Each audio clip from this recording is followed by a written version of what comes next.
56장 9절에서 57장 13절까지 말씀입니다. 이사야 56장 9절에서 57장 13절까지입니다.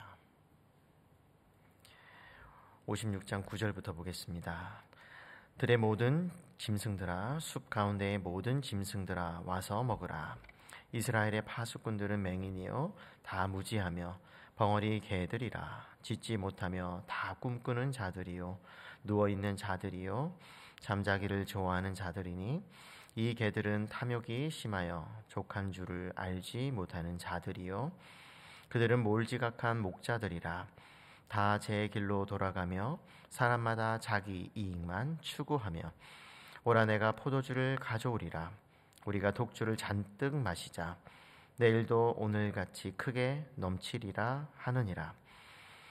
의인이 죽을지라도 마음에 두는 자가 없고 진실한 이들이 거두어 감을 당할지라도 깨닫는 자가 없도다. 의인들은 악한 자들 앞에서 불리어 가도다. 그들은 평안에 들어갔나니 바른 길로 가는 자들은 그들의 침상에서 편히 쉬리라. 무당의 자식, 간음자와 음녀의 자식들아, 너희는 가까이 오라. 너희가 누구를 희롱하느냐? 누구를 향하여 입을 크게 벌리며 혀를 내미느냐? 너희는 패역의 자식, 거짓의 후손이 아니냐? 너희가 상수리 나무 사이 모든 푸른 나무 아래에서 음욕을 피우며 골짜기 가운데의 바위 틈에서 자녀를 도살하는도다. 골짜기 가운데 매끄러운 돌들 중에 내 몫이 있으니 그것들이 곧 내가 제비 뽑아 얻은 것이라. 또한 내가 전제와 예물을 그것들에게 드리니 내가 어찌 위로를 받겠느냐. 내가 높고 높은 산 위에 내 침상을 베풀었고 내가 또 거기에 올라가서 제사를 드렸으며 내가 또 내 기념표를 문과 문설주 뒤에 두었으며 내가 나를 떠나 벗고 올라가서 내 침상을 넓히고 그들과 언약하며 또 내가 그들의 침상을 사랑하여 그 벌거벗은 것을 보았으며 내가 기름을 가지고 몰렉에게 나아가되 향품을 더하였으며 내가 또 사신을 먼 곳에 보내고 수오레까지 내려가게 하였으며 내가 길이 멀어서 피곤할지라도 헛되다 말하지 아니함은 내 힘이 살아났으므로 쇠약하여지지 아니함이라. 내가 누구를 두려워하며 누구로 말미암아 놀랍기에 거짓을 말하며 나를 생각하지 아니하며 이를 마음에 두지 아니하였느냐? 내가 나를 경외하지 아니함은 내가 오랫동안 잠잠했기 때문이 아니냐? 내 공의를 내가 보이리라. 내가 행한 일이 내게 무익하리라. 내가 부르짖을 때에 내가 모은 우상들에게 너를 구원하게 하라. 그것들은 다 바람에 날려가겠고 기운에 불려갈 것이로되 나를 의뢰하는 자는 땅을 차지하겠고 나의 거룩한 산을 기업으로 얻으리라. 아멘. 오늘 말씀에 보게 되면 심판의 메시지가 주를 이루고 있는 것을 볼 수가 있는데요. 어떻게 해서 이스라엘 백성들이 심판을 받을 수밖에 없었는가? 그것을 우리에게 보여주고 있습니다. 과거의 이스라엘의 실패, 그것은 오늘날 우리들에게도 반면교사가 되는 것이죠. 그래서 그것을 통해서 그렇게 하지 말아야지와 같은 그런 영적인 교훈을 우리에게 주고 있습니다. 그런 점에서 오늘의 말씀, 또 특별히 오늘 강조되는 그와 같은 심판의 말씀을 통해서 우리의 신앙을 점검해 보기를 바랍니다. 먼저 9절의 말씀을 보게 되면 짐승들이 먹는 이미지가 등장하게 되는데 이것을 통해서 외적들에 의해서 이스라엘이 공격을 받는 그와 같은 장면으로 시작하고 있습니다. 짐승들, 외적들을 비유로 표현할 때 그렇게 쓰거든요. 그럼 무슨 연유로 이와 같은 일들이 일어났는가? 그것을 우리가 한번 살펴볼 필요가 있지요.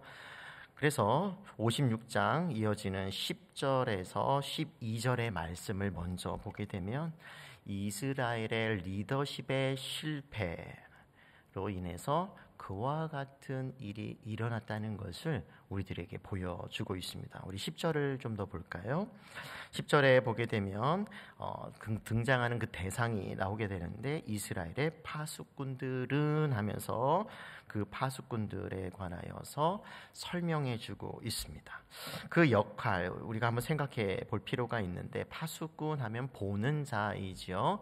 성 안에서 성 바깥에 외적들이 쳐들어오는지 눈을 뜨고 항상 깨어서 그가 맡은 그 시간에는 최선을 다해서 그와 같은 일들을 감당하고 만약에 먼 곳에서 적들이 쳐들어오게 되었을 때 성 안에 있는 사람들에게 알리는 그와 같은 역할을 하는 이들을 파수꾼이라고 하죠. 하지만 그와 같은 기능을 제대로 감당하지 못하는 그와 같은 리더십, 이스라엘의 그런 지도층을 가리켜서 이어지는 말씀을 보게 되면 그들은 하면서 맹인이요라고 하는 거죠. 볼 수 없는 자들. 그리고 심지어 짖지 못하는 개들. 그러니까 보고 적들이 쳐들어오면 빨리 말을 해야 되는데 볼 수도 없고 또 입이 있어도 짖지 못하는, 말하지 못하는 그와 같은 상황 가운데 있다는 것을 묘사해 주고 있습니다.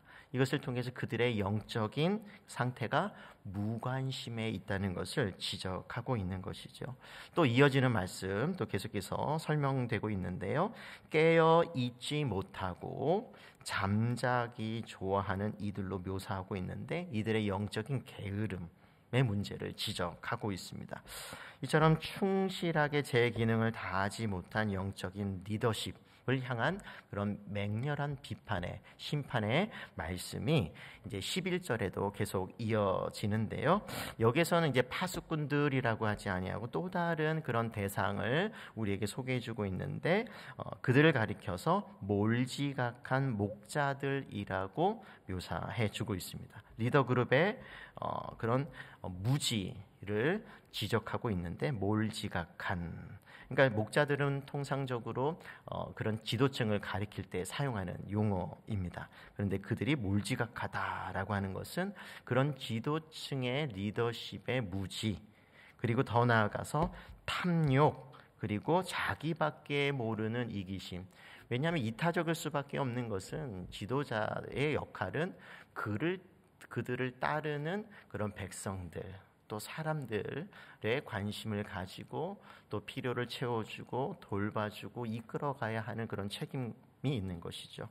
그런데 그것을 감당하지 못하니까 자기밖에 모르고 그와 같은 또 탐욕에 빠져 있고, 그래서 그들의 그 무지를 비판하고 있는 것을 볼 수가 있습니다. 이러한 모습은 아모스가 북이스라엘의 지도자들을 향해서 예언했던 것과 유사한데요. 아모스서 6장 1절에서 그 이하의 말씀을 보게 되면 1절에 화 있을진저 백성들의 머리인 지도자들이여 라고 1절에서 시작하고, 아모스서 6장 6절에 보니까 대접으로 포도주를 마시며 귀한 기름을 몸에 바르면서 요셉의 환난에 대하여는 근심하지 아니하는 자로다. 향락에 빠져 있으면서 백성들, 요셉, 그들이 다스리고 있는 그 이스라엘 그 나라 백성들을 가리키는 건데요. 그들이 지금 당하고 있는 그런 어려움, 처지, 환난, 그들을 지금 영적으로 돌봐야 하는, 또 물리적으로 돌봐야 하는 그와 같은 역할에 있으면서도 그러지 못하는 것을 예언했던 것과 유사한 거죠. 환난에 대하여는 근심하지 아니하는 자로다.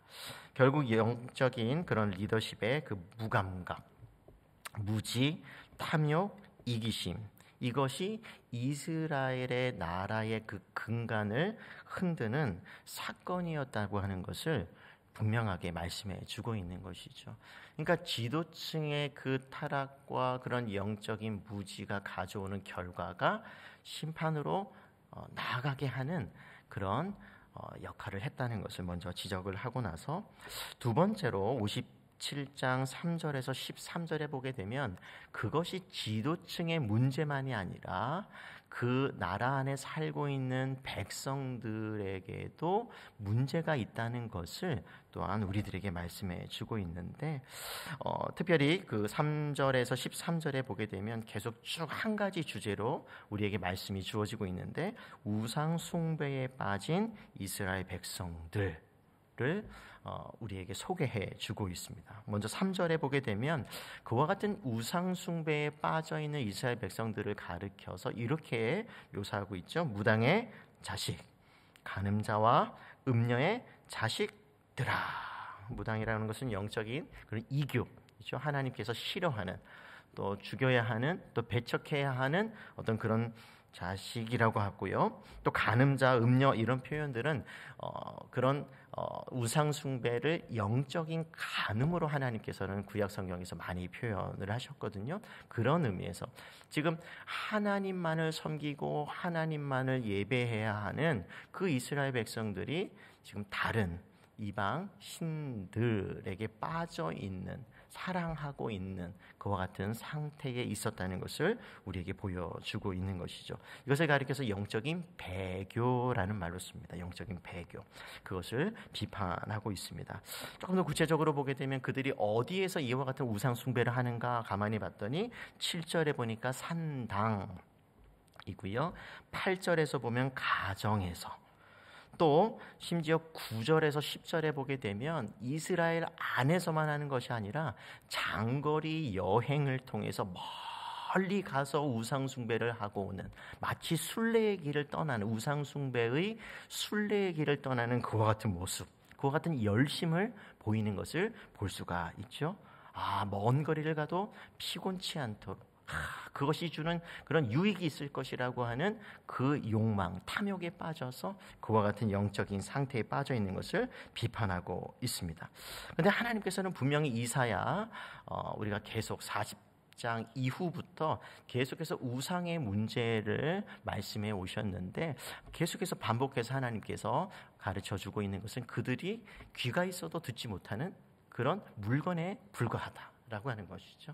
눈이 있어도 볼 수가 없고, 또 입이 있어도 또 말할 수가 없고, 또 손과 발이 있어도 너희들이 아무리 그 우상들에게 기도해봤자 그들이 아무것도 해줄 수 없는 그런 허상이다, 헛것이다, 계속 헛된 것임을, 무익한 것임을 강조해 오셨는데 여기에서도 그들이 너희를 구원해 주지 못한다는 것을 13절에서 이렇게 말씀해 주고 있는 거죠. 내가 부르짖을 때에 내가 모은 우상들에게 너를 구원하게 하라. 그것들은 다 바람에 날려가겠고 기운에 불려갈 것이로되 나를 의뢰하는 자는 땅을 차지하겠고 라고 하면서 우상의 그 무익함을 다시 한번 하나님께서 재강조해 주고 있는 것을 볼 수가 있습니다. 이처럼 이사야 선지자를 통해서 하나님께서는 이스라엘의 지금 심판 가운데 놓여 있는 것은 지도층만의 문제도 아니고 이스라엘 백성들만의 문제가 아니라 사회 전반에 걸쳐서 곳곳에서 일어나고 있는 그와 같은 영적인 타락에서 비롯되었다는 것을 우리들에게 보여주고 있는 것이죠. 그렇다면 이런 사회 속에서 우리가 언급하지 않았던 57장 1절에서 2절의 말씀을 보게 되면 하나님을 믿고 언약에 충실한 의인들이 소개되고 있어요. 57장 1절에 보면 의인이라고 하고요. 또 그들을 가리켜서 진실한 이들이라고도 하고, 또 2절에 보게 되면 바른 길로 가는 자들 있죠. 그러니까 아무리 사회가 타락하고 영적인 배교가 넘치는 그런 시대일지라도 이런 자들이 있다는 것이에요. 하나님께 언약적으로 충실한 이들이 있다라고 하는 거죠. 남은 자들이 있다는 것이에요. 여기에 우리에게 소망이 있는 것인데, 그런데 이들이 당하는 것을 보면 참 안타까운 일이죠. 1절에 보게 되면 의인이 죽을지라도 마음에 두는 자가 없고, 그러니까 영적인 배교, 타락, 그와 같은 사회 속에 살아가는 것은, 의인으로 산다는 것은 정말 쉽지 않은 것입니다. 알아주는 사람이 없다는 거예요. 죽어도 관심이 없다는 것이에요. 홀대받는 것은 일수이고요.